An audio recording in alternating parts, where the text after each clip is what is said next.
Hey there. The parrot Sadie decided she wanted to come when she wants something. Her screaming is sufficient to kind of make me say, okay. So, rather than have a judgment about her coming, I just allowed her to come. So I'll wait a couple of minutes till other folks show up. Yeah, huh? Hopefully she'll be quiet. Sometimes she starts screeching, which is part of why I brought her up, because she looked like she was in screeching mode.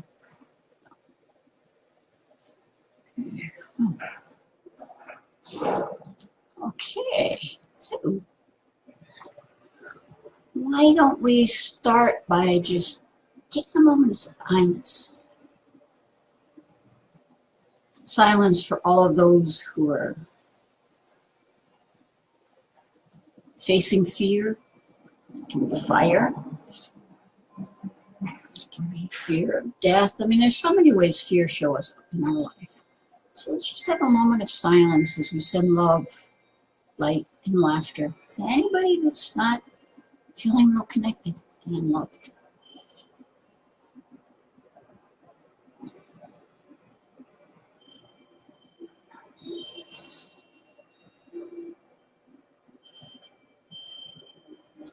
And just imagine yourself surrounded by the fluttering wings of angels and the loving presence of creatures, large and small.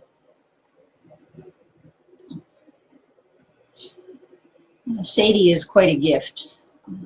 I used to have a wild macaw that flew around here. And my neighbor 2 lots over and I took care of the macaw. And she called her Maxine, I called her Lucy. And one day she just didn't come home. And, you know, she was a very valuable bird. And somebody, I guess, decided that, are you going to keep making that noise? Huh? Are you? Ooh. And so we put up reward signs, and people kept taking down the reward signs, and we drove all over the place trying to find her, and to no avail. Obviously, somebody had decided that keeping her in a cage was preferable to allowing her to fly free. So in the process of putting up the reward signs, we did get telephone calls from different people. And this one woman called, and her husband had I don't know what to call them, a rooster farm. You know, they still fight roosters here. So there's lots of places where you drive by and they have these little metal tents and they've got roosters on top of each one, and they're fighting roosters. So he had a fighting rooster farm, and he had caught this free-flying macaw. And we were hoping it was Lucy, and it wasn't. And he had it in a metal box, pretty much, on a metal rod, which is not good for their feet. It took us quite a while to convince the husband to let us rescue this macaw. So I brought it home and I put it in a pen that I keep my chicks in. And the next day we went over to Kona, where there's a parrot sanctuary. And as soon as I walked on the grounds of the parrot sanctuary, the woman said this parrot was talking to me. I wasn't particularly paying attention. I was just dropping off a macaw.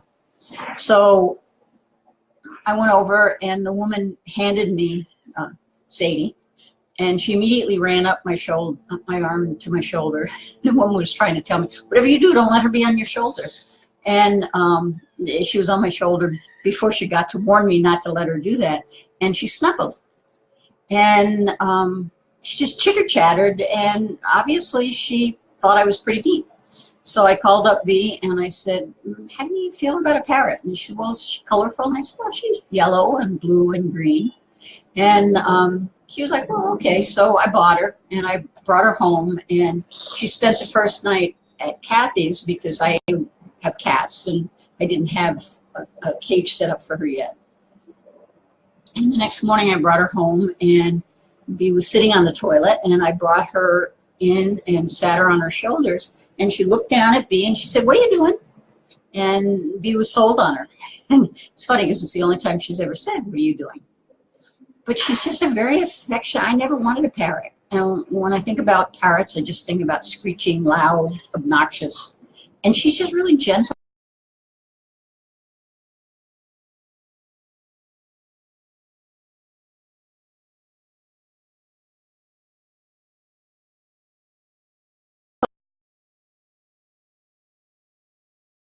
Or wireless connection, which happens frequently when we have a storm, but there's no storms in the neighborhood. So anyway, so I wasn't afraid she was going to bite me, and she didn't bite me, and it worked out just fine.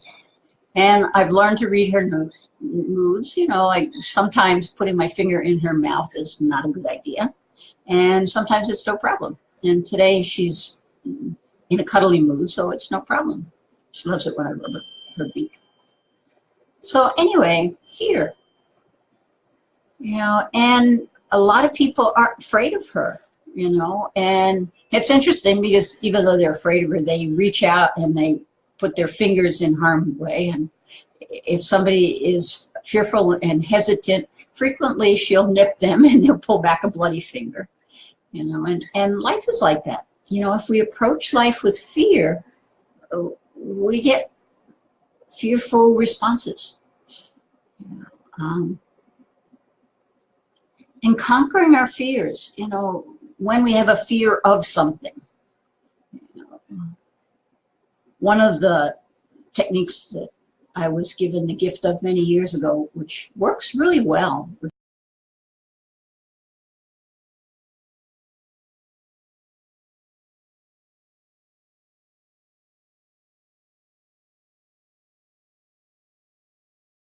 videos to see if these hiccups are really hiccups. Anyway, when you have a fear of something, you know, let the fear get really, really, really, really, really big. You're afraid of being, you know, you don't have enough money, and that's creating fear. So imagine yourself homeless and you're on the street and you smell bad and you're pushing a shopping cart, and if you happen to have an animal, you know, the animal's in the shopping cart or walking alongside of you, and it's just horrible. You know, and it's cold and rainy and you're just pretty miserable. And let it get really, really, really, really big, you know, beyond just worrying about paying for your bills. And then ask yourself, do I want to create that? Do I want to experience that? Whenever I've done that, my answer has always been a resounding no. And then ask yourself what you do want to create and dream that. You know, allow that to get really, really big. Whatever you put your attention on, you get more of. So if you put your attention on fearful things, you're going to get more fear. If you put your attention on love and expansion and happiness, you're going to get more love and happiness and expansive things. So really, paying attention to what you focus your attention on and how you do it. Now recently, I mean, it's something that I've done many times before, but I hadn't done it recently. I wrote 5-year plan, and not in terms of, okay, I'm doing this and this and this, but you know, just fast forward in 5 years, where do I want to be? And I let myself dream big, and I wrote it, and when I got done writing all the details and what it would look like and feel like, it was like, yeah, this is what I want. And I had kind of forgotten to do that, and I've just been kind of enjoying life and going along. And then, of course, the question is, well, what do I need to be doing in 3 years if I want to experience that in 5 years? And then if I want to experience that in 3 years, what do I need to do today? And one of the most useful tools in my arsenal is I used to procrastinate a lot. Or, you know, when I would plan, I wouldn't take concrete steps to get there. And so one of my mentors said, you know, make a list of 3 things, no more than 3 things. And when you make your list, have a commitment to yourself that when you write something down on that list, it will get done. And so I started doing that again in terms of where I'm going, what I want to create. And today I've gotten, actually had 4 things on my list, but I've gotten 3 of those done. And after this video, I'll get the 4th one done. You know, so really, there's not karma in the sense of, or fate in the sense of, you know, your life is all laid out in front of you. It's much more you create.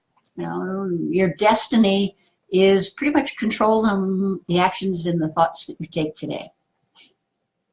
So giving yourself permission to create, to focus on what you want more of. Really letting go of what you'd like less of. And one of my students had broken up with her boyfriend, and he was not a particularly nice man. And so she took a picture of him and she laid it on the bed, and she took a hammer and she beat the hell out of the picture. And then when she got done doing that and got rid of all of her anger and judgment and stuff and screamed and yelled at him, then she tore it up in itty bitty pieces, put it in the toilet, and then pooped on it.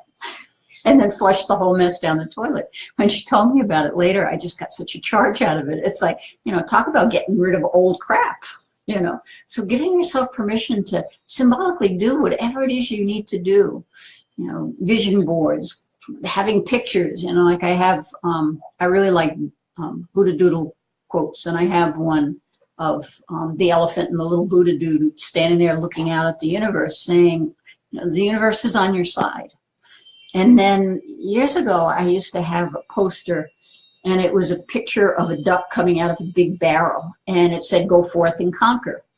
And I haven't been able to find the duck coming out of the barrel, but I did find a little baby duck walking with its little wings out, and the caption is, "Arise, go forth and conquer." And so, putting things up like that around you, reminders. Our mind is usually kind enough to remind us of our old beliefs, agreements, assumptions, attitudes, our filter system. Giving yourself permission to remind yourself of something new. Giving yourself permission to do it differently. And I know I was going to talk about something else. So let me look at what the something else was. Oh, control. Control. And control is just the other side of the coin of fear, really. If we're afraid, and we're afraid that we're not going to get what we want, then we try to control things. We try to control people, places, and things, and you don't need to. And you don't even have to control your thinking. One of the things that I love that I read years ago is that, one positive thought will wipe out hundreds of negative thoughts. I don't know if it's true or not, but it's something that I chose to believe. And so, you have a filter system, you have some beliefs that might be somewhat limiting. And when you affirm, that your life is going to be awesome and you're going to have abundance and love and all that, and you affirm what it is that you do want, it wipes out all that other stuff. And you don't have to control your mind so much as monitor. And when you notice yourself going down those old familiar paths that don't necessarily serve you, make a new choice. Make a new choice, and what is it I want more of? What is it I really want to create? And then, I frequently write down what it is that I'm going to do the next day. I have a journal. It's downstairs, so I can't show it to you. But, I have a list of things that I do in the morning, my morning routine. And I literally have created a grid, and I can go down and I can check off having done my daily routine so that I can kind of give myself an attaboy. And then I have my calendar for the day, and it's a self-made calendar, so it doesn't have all these lines and divisions. And at the bottom of the day, there's plenty of space, and that's where I write my 3 things. And if I'm going to sleep at night and I'm thinking about, geez, I got to do this and I got to do that, then I write it down. And I consider whether it's going to be one of my 3 things or not, or if it's something that just needs to get put down on this is something I need to do. And that's why I enjoy my calendar, because I have an old one here, I think I could show you. I draw lines and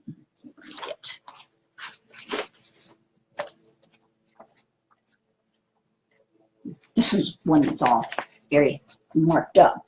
But, I create my own calendar. And what I do is I have plenty of room at the bottom. So if I'm going to bed at night and I think, this is something I could do, I'll write it down. Working on my web page seems to be, it's kind of like sweeping the ocean out with a broom. there seems to be always something. And so I have a page where I write down what I want to do on my web page. And I work on it gradually, because if I sat down and tried to do the whole thing at once, it'd be overwhelming and it wouldn't happen. And then I'd get discouraged and I stopped doing it. So setting yourself up for success, you know, finding ways that you can really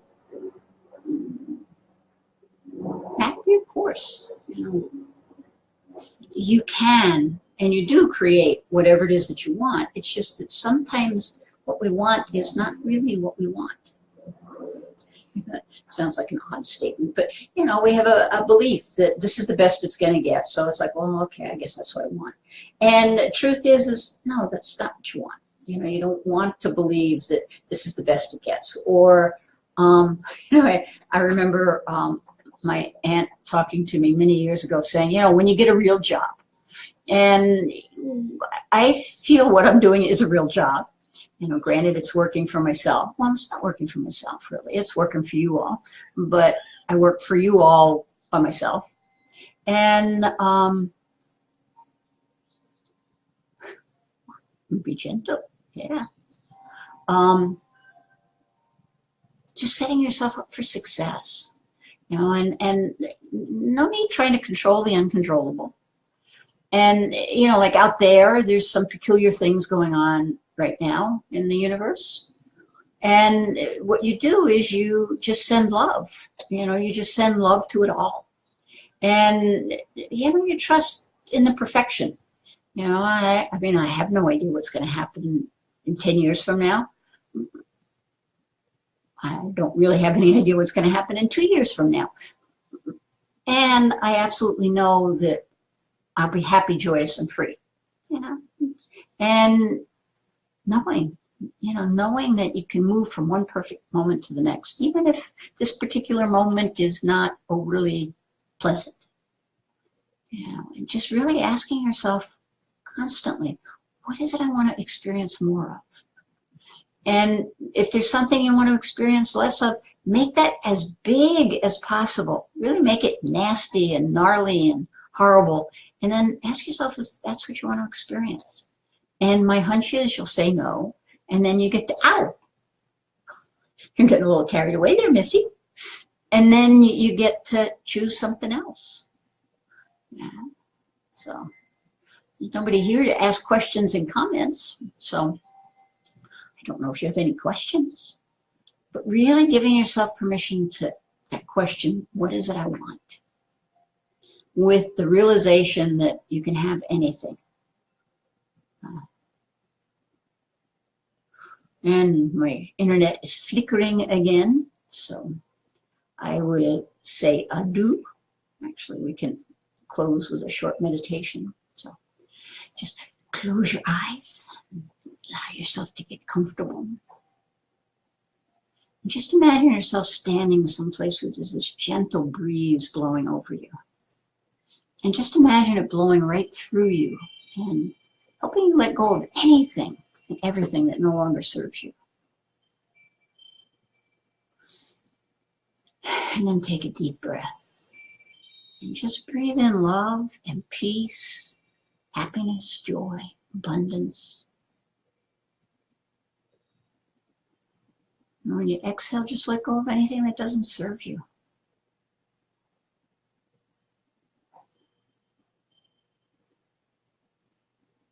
Just know. Know that the only thing that's real is love. You are love. You absolutely are loved. You are lovable. And you swim in a sea of love. And love is the only thing that's real. So, thank you all for being here. I assume you're going to be watching it later because I get to see when you watch it. So, and have a just absolutely awesome afternoon, evening, morning, whatever it is for you. And Sadie says, see ya.